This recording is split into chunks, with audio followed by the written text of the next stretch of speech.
So this week we thought we'd just do a video responding to an email that we got from a customer, from a viewer. From a viewer, yeah. So from a viewer, he sent us an email through, and the subject line on it was just "Do I come back?" in big letters. So guy's name's Stephen. If you're watching, thanks so much for sending us this, because it's a great question and a great situation for us to riff on, really, and have a chat about what he could do or what anyone else in a similar position could do as well. So just by summarising the email that Stephen sent through, he was in the car trade for 20 years up until October a couple of years ago. Independent dealer, 70 cars he had on site, ranging from 3,500 to 10,000. So sort of your typical small local independent dealer with that similar mix of stock as you'd always see. Had a few private cash investors and a BCA stocking facility of 250,000 as well. So he decided to step away from it because there was few cars coming through BCA.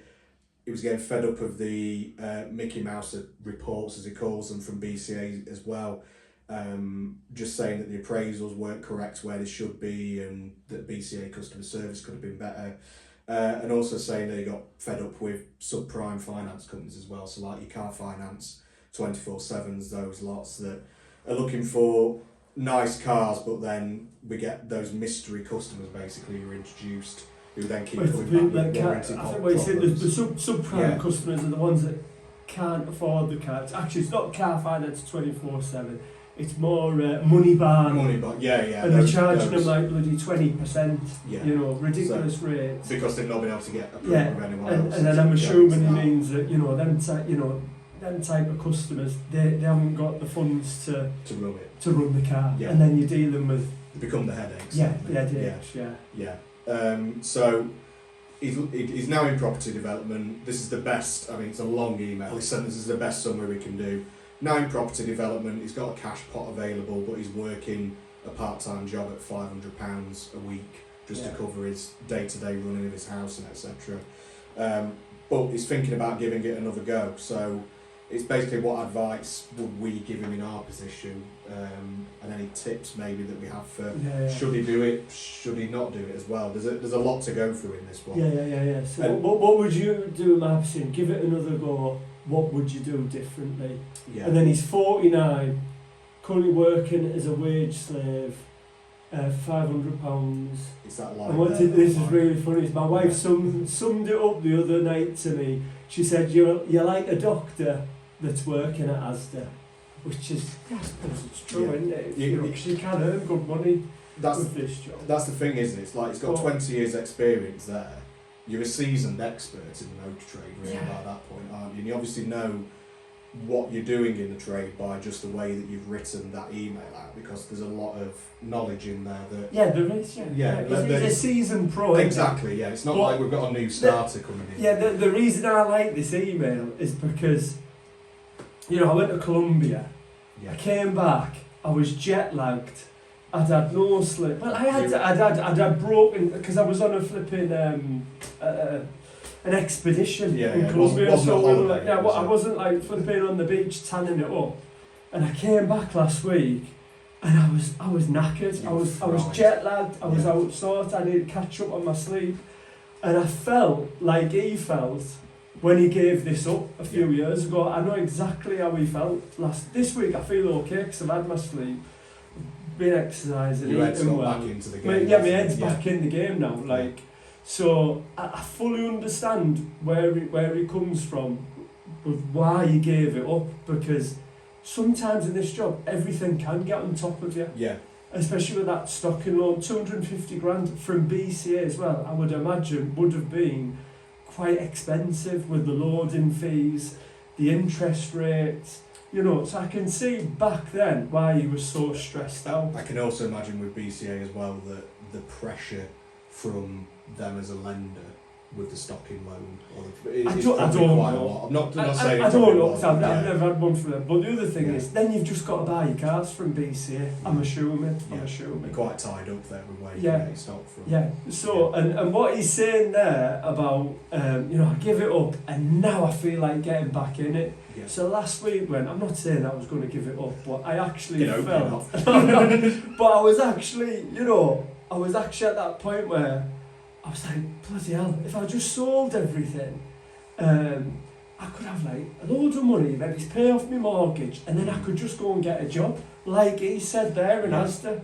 And then when I thought about it, I thought, that's like my idea of hell. Because you're not doing what you want to do every day. Exactly. You're just, like I say, a wage slave. You're doing what you're being told to do. Yeah. With some kind of element of people thinking you've got a bit more freedom, but you haven't, because you've got to be there at a certain time, you've got to turn up in a certain uniform, you've got to say certain things. It's not... Exactly, and you've got, it's not the job. I'm a similar age to him. He's 49, I'm 44. And then you might have like a flipping 25-year-old saying, "Oh, you can go on your dinner now, Steve." Stuff like that. It's not what so you want, maybe it's an ego thing. I don't know if it's like an ego thing.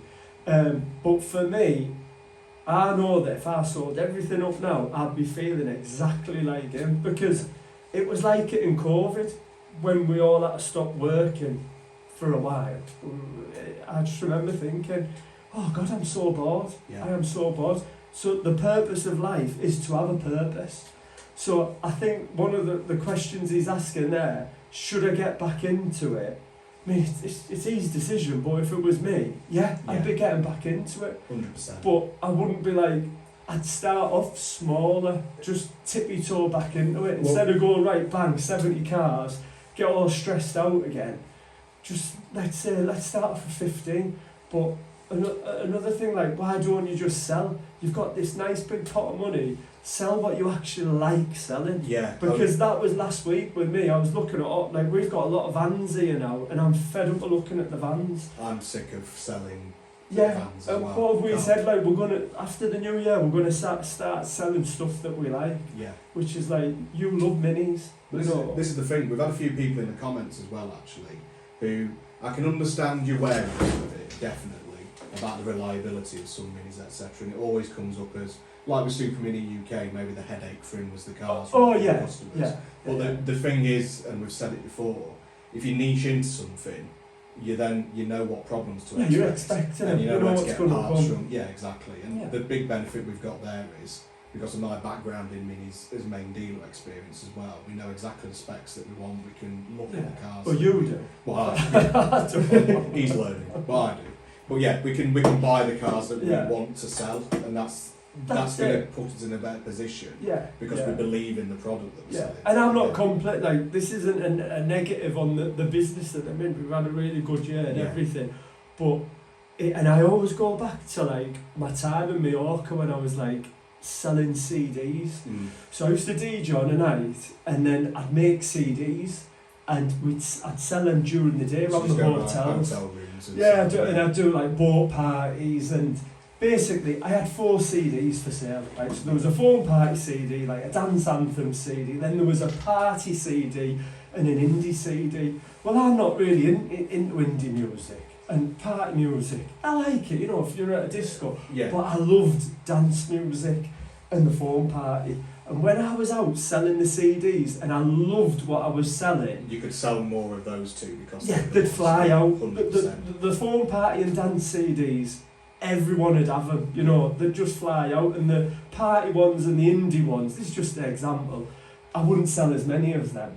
And that's what's happened here with us, I think. Like, we've got loads of cars here, but the vans, I haven't got a lot of love towards them. People ring up on them, and I've not got answers to the questions most of the times, because I'm not from a commercial background. You're not either. We kind of know what we're buying to sell, but when it comes down to what it's been used for and whatever, we can't answer those questions. It's not just that. I think as well, like, if you just, obviously we're all in this for making money and stuff, and I am going to get the point of, like, Stephen, what you should do is, like, we all love cars. We do love cars. We like cars.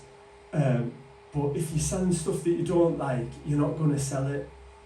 as well or as passionately. So this Stephen, what he's saying here is, what should I do? Well, just buy like 10 or 15 cars that you like really love. Yeah, buy a brand that you either you love You believe or in. believe in. Yeah. Yeah, So yeah, if you trust BMWs, go with your gut and buy a load of That's it, BMWs or Fords. Just do what you know best. Think of cars that you've probably looked at in the past and you know the significant problems that usually come up with them. You probably And then you know what's a going to local- come your way. Yeah, exactly. Or you know a specialist locally that you've got who deals with them as well. Yeah, that's it. That's going to be your best That's bet. it. So if he goes back up to 70, I mean, it's just too many headaches. Yeah. Just build back up to that. Maybe you've got this money, do it for the love of it now.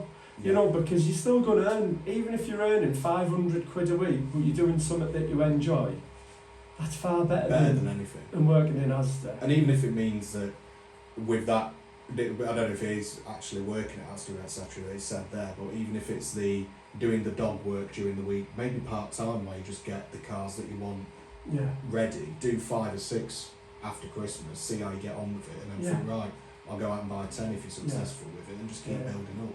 But I think what he's got that entrepreneurial spirit, Yeah. and you can never get.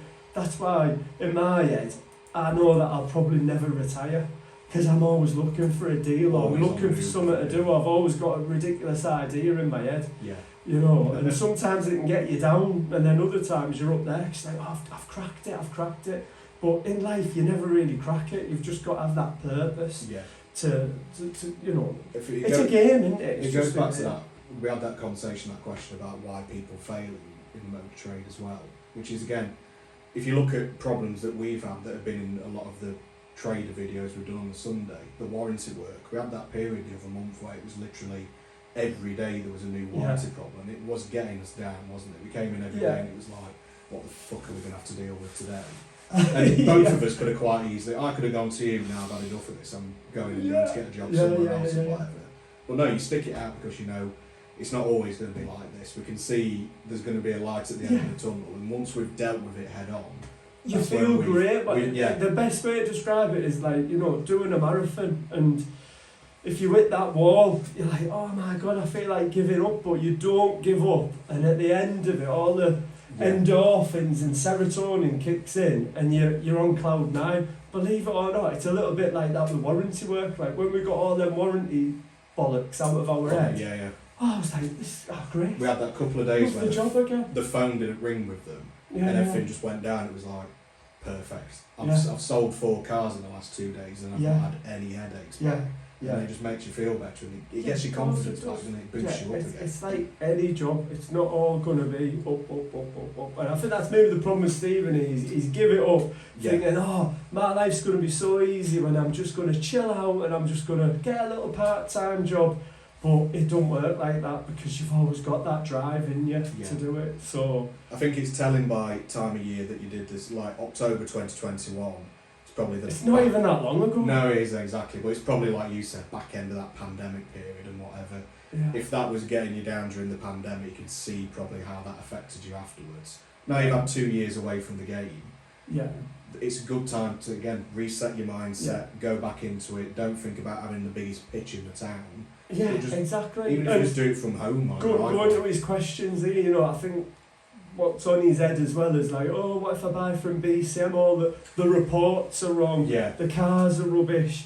It doesn't matter if you buy from BCA, Mannheim, Aston Barclay, you know, part exchanges that we're getting, that is just part of the job. So that's why I'd say, why don't you just niche into some cars that you really love and you know what's going to go wrong with them, and then you can stop using that excuse in your brain, it's BCA's fault, it's Mannheim's fault.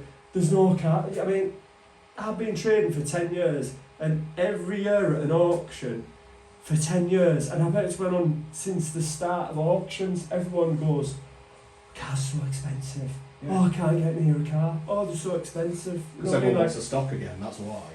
It's just part of the job. Everyone's after the low mileage cars. You know, you've got to look a little bit outside the box, haven't you? He's got this money here. He could, instead of like, he's been doing 3.5 grand to 10 grand cars, which has obviously been his, you know, his sweet spot, comfort zone.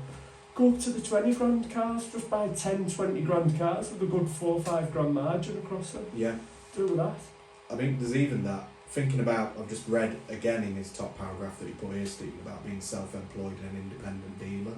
Going back to that, we all think we can do it ourselves. We can't. We can't, which is exactly No. why I'm here for you. That's the it, isn't it? That's So it. if you find that you're doing well with it again, and you think I do want to give this a go full time again, look at getting a part-time salesman maybe who can Yeah. help you just run the business, or a Wayne, just a valet to someone else who you've got there to hand the job to on those days where you need a bit of help, because it makes all the difference. You can't do it all yourself. It You can't. It gets you down, yeah. It does. And like last week with all the admin stuff, what I do, I've bit the bullet now, and after seeing Paul and Ian at club class, Yeah, what they've got 3 admin ladies in there.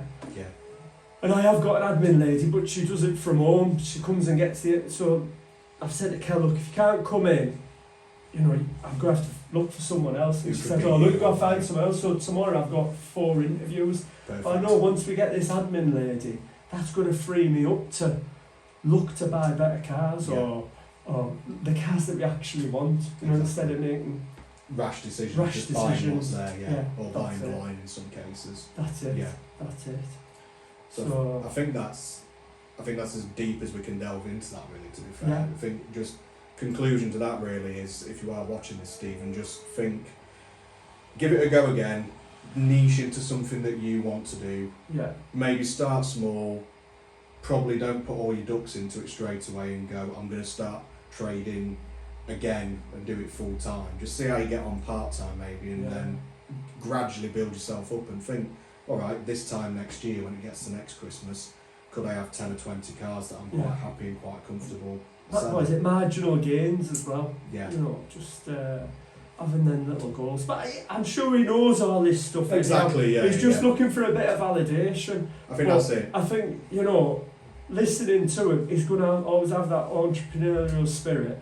So he's going to have to, and I understand what he's saying about property. It's too much of a slow process. Yeah. Buy a house, do it up, sell it, go through all the rigmarole of, and you need like massive amounts of money, like buy other properties while another one's going through.